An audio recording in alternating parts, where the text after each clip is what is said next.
The clubs in London that I was used to were a bit more, apart from maybe Heaven, which had a decent sound system, you had a lot of the clubs in London were a bit more rough and ready. Whereas in New York, for instance, there always seemed to be like a big club every 6 months or every year. They'd open up a big club, spend loads of money on it, be a really, big wow in a building, really, do some really mad design on the club, and then that'd be the hottest club for like a year, and then sort of change. So yeah, at the time it was like Mars, and that had 4 floors, all really different floors.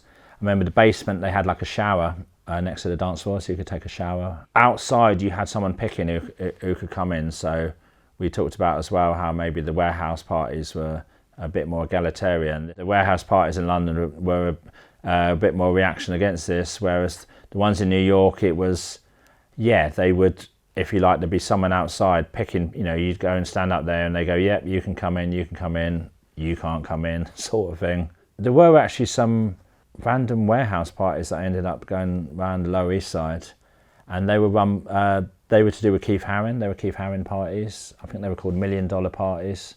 They'd have his art up all over the place, and yeah, they'd go on all night, and people like Todd Terry would play at them.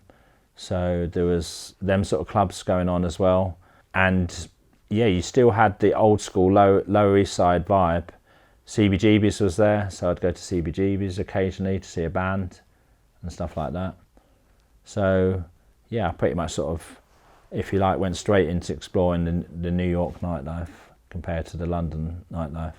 I mean, I think I'd say with Mars as well, is that was the place I went into, and I was actually quite like taken aback by how openly people are doing drugs in there.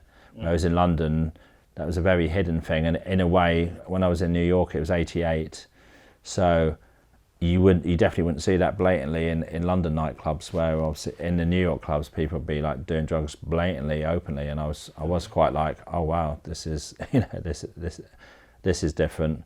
You would have the punky sort of places as well.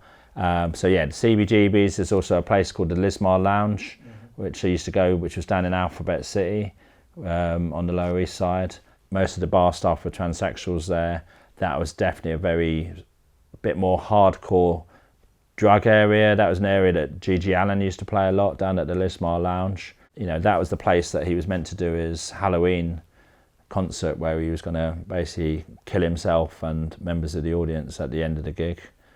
But yeah, that didn't happen. But yeah, unfortunately, fortunately or maybe fortunately, I never saw G.G. Allen play live. I think he was actually in jail at the time that I was there.